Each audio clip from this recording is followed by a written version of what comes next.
Hello. We are continuing our study of the book of Esther. Today is Wednesday, October the 16th. This is the Greenbrier Valley Church of the Nazarene with your daily devotion. And today it is coming from Esther chapter 2, verses 1 through 11. Here's the word of the Lord. Later, when King Xerxes' fury had subsided, he remembered Vashti and what she had done and what he had decreed about her. Then the king's personal attendants proposed, "Let a search be made for beautiful young virgins for the king. Let the king appoint commissioners in every province of his realm to bring all these beautiful young women into the harem at the citadel of Susa. Let them be placed under the care of Haggai, the king's eunuch, who is in charge of the women, and let beauty treatments be given to them.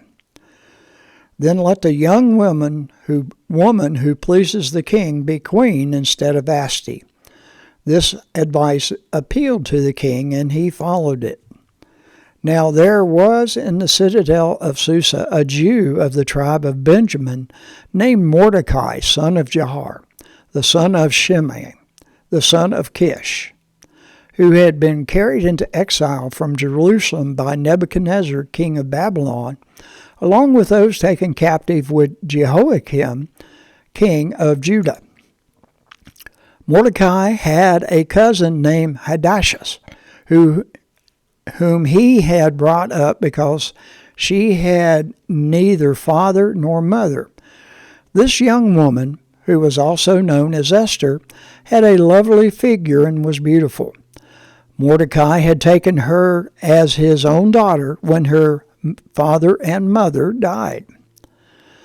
When the king's order and edict had been proclaimed, many young women were brought to the citadel of Susa and put under the care of Haggai. Esther was also taken to the king's palace and entrusted to Haggai, who had charge of the harem. She pleased him and won his favor. Immediately he provided her with beauty treatments and special food.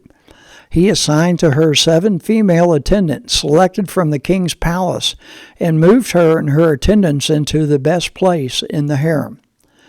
Esther had not revealed her nationality and family background because Mordecai had forbidden her to do so. Every day he walked back and forth near the courtyard of the harem to find out how Esther was and what was happening to her. And that is the word of the Lord. Our article today by Joanne Shade is Showing Up for Others. After the banishment of Vashti, chapter 1, King Xerxes' advisors proposed a plan to find beautiful young virgins for the king.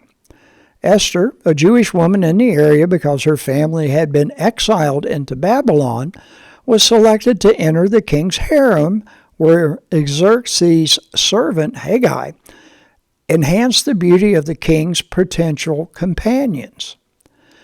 The narrative explains that Mordecai, Esther's cousin, had taken her as his own daughter when her father and mother had died. We get a glimpse of what that meant to Mordecai in the final verse of this section, as he walked back and forth near the courtyard where Esther was housed.